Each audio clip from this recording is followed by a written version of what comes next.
আমাদের বুঝতে আমার কষ্ট হচ্ছে যে এই কি সে আসিফ নজরুল, বঙ্গবন্ধুকে যে প্রশংসা উনি করেছেন, শেখ হাসিনার যে ধন্যবাদ জানিয়েছেন, উনি এখন টোটাল ইউটার্ন করেছেন এমন ভাবে যে ওনাকে আমাদের বুঝতে আমার কষ্ট হচ্ছে যে এই কি সে আসিফ নজরুল।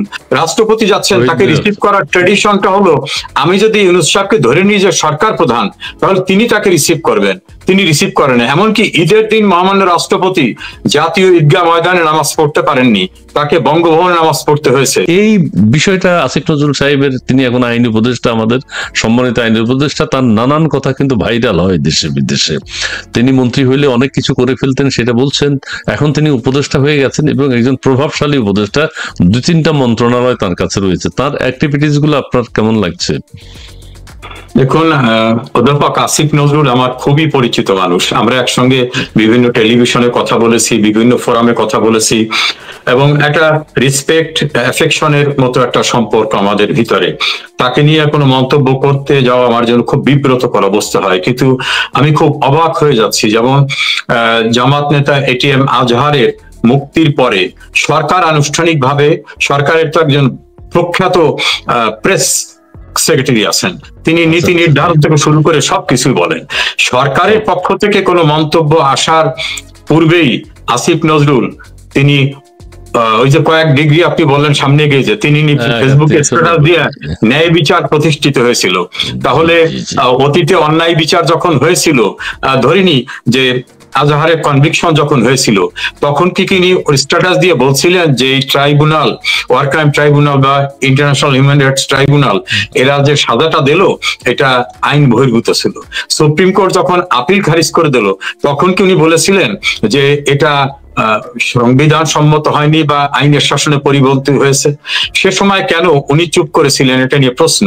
আর আপনি যে কাহিনীগুলো বললেন যে ঘাতক জ্বালা নির্মূল কমিটির সঙ্গে ওনার সম্পৃক্ততা, মাওলানা দিলওয়ার হোসেন সাঈদীর উত্থান নিয়ে উনি আর্টিকেল তৈরি করা, একেবারে কি বলা যায়, তৃণমূলে গিয়ে ইনভেস্টিগেটিং জার্নালিজমের মতো রিপোর্ট করা, বঙ্গবন্ধুকে যে প্রশংসা উনি করেছেন, শেখ হাসিনার যে ধন্যবাদ জানিয়েছেন, উনি এখন টোটাল ইউটার্ন করেছেন এমন ভাবে যে ওনাকে আমাদের বুঝতে আমার কষ্ট হচ্ছে যে এই কি সে আসিফ নজরুল, নাকি ক্ষমতায় যাওয়ার পর সবকিছু পাল্টে গেল, নাকি কারু সন্তুষ্টি সাপেক্ষে ওখানে টিকে থাকা যাবে, সে কারণেই তিনি 1 ডিগ্রি এগিয়ে সব কথা বলছেন। ফলে ওনার কাছ থেকে আমরা প্রত্যাশা করিনি। উনি যেটা করছেন এটা উনি একসময় রিয়েলাইজ করবেন যে উনি হয়তো এখন ভ্রমের মধ্যে আছেন।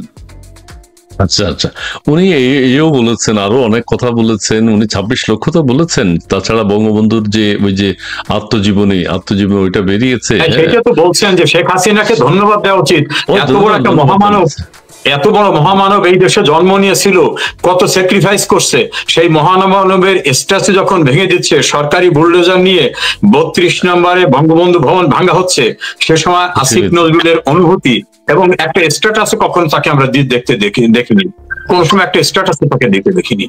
এর আগে তিনি 21-এর গ্রেনেড হামলা নিয়েও কিন্তু কথা বলেছেন তখন, যে এটার বিচার হওয়া উচিত, এটার বিচার হওয়া উচিত, এবং তিনি বিএনপি কে লায়াবল করছেন যে বিএনপি এই দায় অস্বীকার করতে পারে না।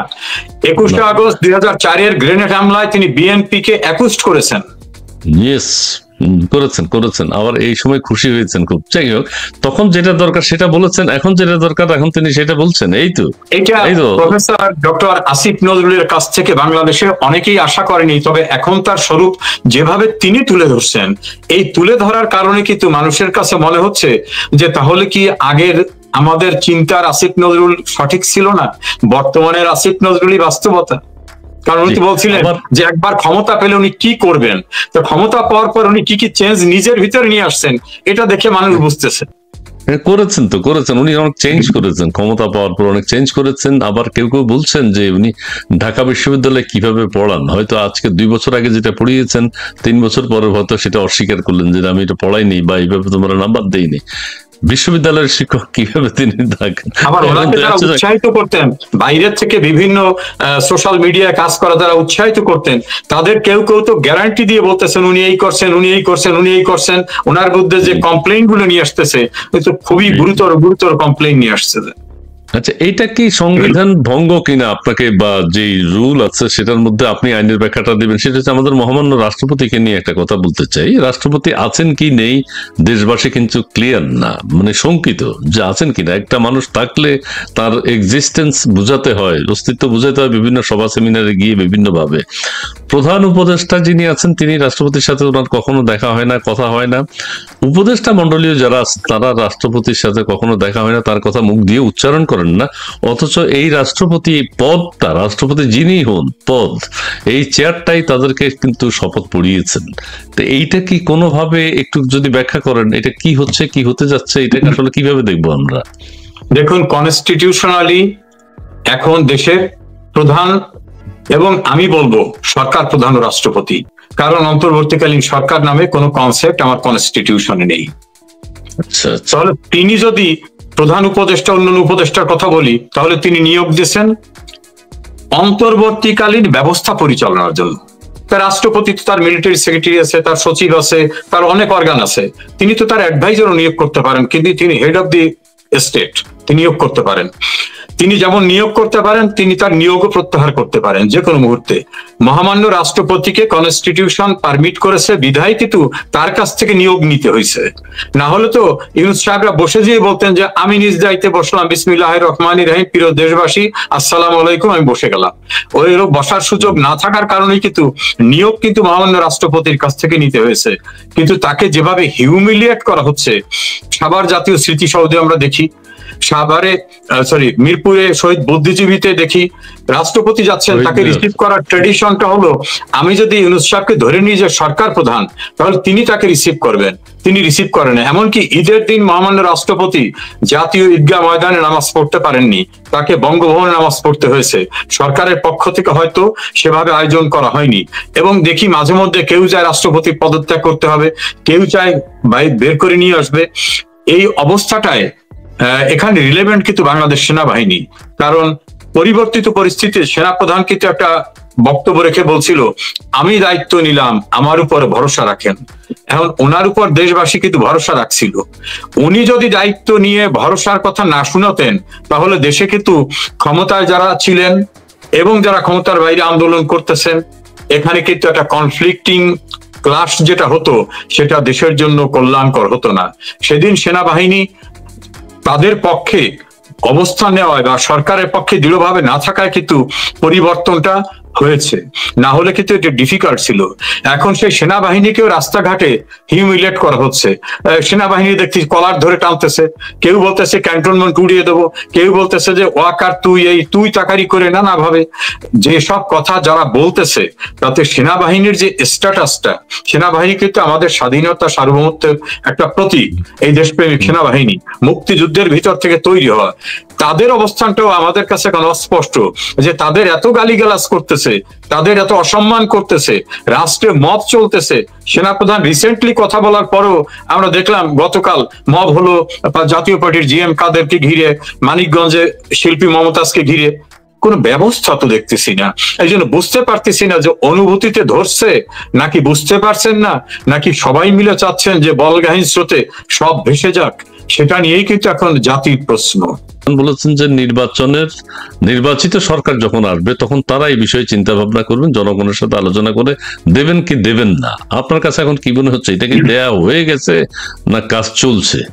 না, এটা তো এখনো রহস্যাবৃত।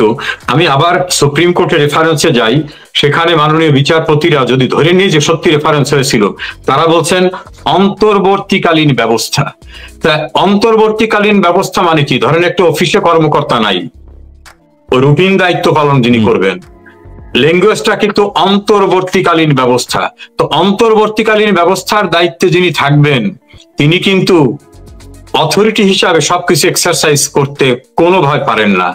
আর বন্দরকে বিদেশি কোনো কোম্পানির সঙ্গে চুক্তি করা, করিডোর দেওয়া, এটা কিন্তু নীতিগত সিদ্ধান্ত। ওনাদের বলা হয়, যদি ওই যে প্রেস সেক্রেটারি যে মহাজ্ঞানী, সে বলছে যে আমাদের নির্বাহী কার্য পরিচালনার দায়িত্ব দেওয়া হয়েছে। করিডোর দেওয়া কি নির্বাহী কার্যের ভিতরে পড়ে? আর অনির্বাহী দাবি করলে হবে না, কারণ সুপ্রিম কোর্ট বলছে অন্তর্বর্তীকালীন ব্যবস্থার জন্য ওই ট্রানজিট পিরিয়ডের জন্য কাজটা, এটাকে রুটিন ওয়ার্কের মতো বলা যেতে পারে। তারপর নির্বাহী কার্য যদি বলি, এটা পলিসি ডিসিশন, বাংলাদেশের ভিতর থেকে আমরা কাউকে করিডোর দেবো কিনা, আমাদের সেন্ট মার্টিনের ভিতরে ঢুকতে দেবো কিনা, কারো বেস করতে দেবো কিনা। আবার ওনাদের সময় ওনার পররাষ্ট্র সেক্রেটারি, ফরেন সেক্রেটারি বললেন সীমান্ত বহিঃশক্তির নিয়ন্ত্রণে, তাহলে আমার সীমানা অন্যের নিয়ন্ত্রণে চলে গেছে। আবার একজন অ্যাডভাইজার একবার বললেন বাংলাদেশের মানচিত্র নতুন করে আঁকতে হতে পারে। তার মানে কি দেশ কমে যাবে, কিছু অংশ ছেড়ে দেবো? যেটা প্রধানমন্ত্রী শেখ হাসিনা বলছিলেন যে আমাকে প্রস্তাব দেওয়া হচ্ছে যে পূর্ব তিমুরের মতো একটা রাষ্ট্র করা হবে, আমাদের কিছু অংশ ছাড়তে হবে, আমি তাতে রাজি হইনি। তাহলে ওনাদের কথা, কৃতকর্ম, এই সব মিলে কিন্তু মনে হচ্ছে শেখ হাসিনাই সঠিক বলছিলেন, এখন দিয়েছেন কি দেন নাই, এটা কিন্তু এখন পর্যন্ত রহস্যাবৃত্ত। অনেকেই তো বলে দেওয়াটা শেষ হয়ে গেছে। ফেসবুকে একটা স্ট্যাটাস দেখলাম, সেখানে কেউ কেউ লিখছে যে আমেরিকার অনেককে নিয়ে এসে একটা গভর্নমেন্ট ফার্মে বসাই দেওয়া হয়েছে, তারা বেচা কেনার সবকিছু ফাইনাল করে আসছে, এখন ডেলিভারি দিচ্ছে। আমাদের একজন বীর মুক্তিযোদ্ধা রাজনীতিক অ্যাডভোকেট ফজলুর রহমান আরো ক্লিয়ার করে বলছেন যে এই বেনিয়ারা এসে যেটা করতেছে, আমাদের সিনিয়র সাংবাদিক এম এ আজিজ এবং মাসুদ কামাল তাদের রিপিটেডলি তারা বলতেছেন যে এরা সব কারবার করে ফেলছে। সাংবাদিক আজিজ তো বলতেছেন এই সরকার বাংলাদেশ সরকার না, এটা আন্তর্জাতিক সরকার, কারণ এখানে যারা বসা আছেন, যেমন কনস্টিটিউশন তৈরি করবেন যিনি, তিনি বাংলাদেশের নাগরিকই না। এরকম ভাবে যেটা করা হচ্ছে, আমার ধারণা এরা একটা মিশন নিয়ে আসছে, সেই মিশনটা সফল করার ভিতর থেকে লং টাইম তারা কন্টিনিউ করবে। এবং তারা যে বেনিয়া যাদের দ্বারা পাঠানো, ওই যে অ্যাডভোকেট ফজলুর রহমান বলছে দেশ চালাচ্ছে লর্ড ক্লাইভরা। এখন এই লর্ড ক্লাইভ বলতে কিন্তু তিনি আবিধানিক অর্থে একটা রেটরিক শব্দ, ক্লাইভরা মানে বহিরাগত। তো যারা বিদেশের নাগরিক, বিদেশে থাকে, বিদেশের পাসপোর্ট হোল্ড করে, ধরেন আমেরিকার পাসপোর্ট নিতে গেলে কিন্তু শপথ নিয়ে বলতে হয় যে এই রাষ্ট্রের অর্থাৎ আমেরিকার স্বার্থ রক্ষা করবে। তো আমেরিকার সিটিজেন যিনি, সে তো আর বাংলাদেশের স্বার্থ রক্ষা করবেন না। তাদেরকে ভাড়া এনে বাংলাদেশে একটা তথাকথিত ওই যে আজিজ ভাই ভাষায় যে আন্তর্জাতিক সরকার গঠন করা হয়েছে, এরা কি করেছে সেটা দেখার সময় আছে। তবে বাংলাদেশের মানুষকে কেউ যদি বেকুব মনে করে এসব করে থাকে, এটা সাস্টেইন করাতে পারবে বলে আমার মনে হয়। দেখুন, আমি গভর্নমেন্টের এক টার্মে একটু দায়িত্বে ছিলাম, এমপি ছিলাম, মন্ত্রীও ছিলাম। বাংলাদেশের দারিদ্র্যের হার দুইটা স্টেজ, একটা হলো দরিদ্র আর একটা হলো অতি দরিদ্র। তো এই অতি দরিদ্র যারা এবং যারা বিপন্ন, তাদেরকে সোশ্যাল সেফটি নেটওয়ার্ক, সামাজিক যে প্রতিরক্ষা বলয় করা হয়, সেই বলয়ে বিভিন্ন রকম সাহায্য সহযোগিতা দিয়ে তাদের দারিদ্রতা একেবারে জিরোর কোঠায় নিয়ে যাওয়ার জন্য প্রধানমন্ত্রী শেখ হাসিনা পদক্ষেপ নিয়েছিলেন। ফলে অতি দরিদ্রের সংখ্যা একেবারে নিঃস্ব হয়ে আসতেছিল, আর দারিদ্রের সংখ্যা কমতে কমতে অন্য জায়গায় যাচ্ছিল। এখানে কিন্তু একটা বিষয় আছে, যারা বাংলাদেশে অনেকেই কিন্তু গৃহহীন, আবাসহীন, কিন্তু আমাদের সংবিধানের আর্টিকেল 15-এ বলা হয়েছে মানুষের ফান্ডামেন্টাল ডিমান্ড যেটা অন্ন, বস্ত্র, বাসস্থান, চিকিৎসা, শিক্ষা। তো বাসস্থান, অনেকের বাড়িঘর ছিল না।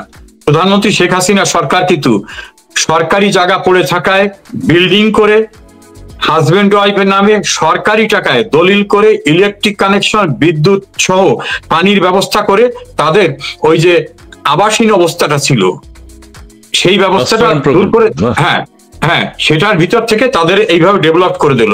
আবার ওই সোশ্যাল সেফটি নেটওয়ার্ক 106টার উপরে ছিল, সেই নেটওয়ার্কের ভিতর নিয়ে আসার কারণে কিন্তু তারা কেউ না খেয়ে থাকবে, লঙ্গরখানা খুলতে হবে, অতি দরিদ্র অবস্থায়, এই অবস্থার কোথাও ছিল না। রেগুলার তাদের ভিজিএফ গম থেকে শুরু করে নানা প্রক্রিয়া দেওয়া হতো। ফলে দারিদ্র্যের সংখ্যা তিনি একেবারে কমিয়ে আনছিলেন। এই জন্য কিন্তু বাংলাদেশ উন্নয়নশীল রাষ্ট্রে যাওয়ার প্রক্রিয়াটা ইন্টারন্যাশনালি রিকগনাইজ হয়েছিল। আর এখন যেটা হলো, ডক্টর দেবপ্রিয় ভট্টাচার্য আমার অত্যন্ত প্রিয় মানুষ, আমরা বিভিন্ন কারণে ঘনিষ্ঠভাবে কাজ করেছি অনেক সময়। তিনি তো এই সরকারের পক্ষে আওয়ামী লীগের বিরুদ্ধে যত প্রকার তথ্য উপত্য, যত প্রকার থিসিস দেশে দেশের বাইরে যতদূর পারা যায় সব সময় তিনি দিচ্ছেন, তার সঙ্গে একটা টিম মিলে। তিনি এখন বলতেছেন যে 27 লক্ষ নতুন করে দরিদ্র হচ্ছে, তার মানে তার ভিতর 18 লক্ষ হচ্ছে নারী। এখন শেখ হাসিনা যেখানে নিয়ে আসছিলেন, তাহলে তার থেকে অবনতি হচ্ছে। 28 লক্ষ যদি আমি ধরি, তাহলে 28 লক্ষ নতুন করে দরিদ্র হচ্ছে। এই দরিদ্র শেখ হাসিনার আমলে ছিল না। এখানে আরো ইন্টারেস্টিং হচ্ছে, ডক্টর ইউনূসের যে থিসিস, উনি যে তত্ত্ব দেন যে 30 না 40 বলেন, একটা 0 হলো, হ্যাঁ, যে একটা হলো দরিদ্রকে উনি জাদুঘরে পাঠাই দেবেন, শূন্য দারিদ্র। এখন শূন্য দারিদ্র হচ্ছে উনি দারিদ্র বাড়াচ্ছেন। আর তো হলো নারীর ক্ষমতায়নের যে জায়গাটা, সেটা ওনার কনসেপ্টে ছিল। এখন নারীর ক্ষমতায়নের জায়গাটাও আরো বিপন্ন অবস্থায়, অর্থাৎ ওনার জিরোটাকে কেউ ব্যঙ্গ করে বলতে চায় যে উনি চান এই গরিব মানুষ এবং নারী যারা, এরা দারিদ্রতার একেবারে শূন্যের কোঠায় চলে যাক। এইটা বোধহয় ওনার মূল কনসেপ্ট, বোধহয় এটা।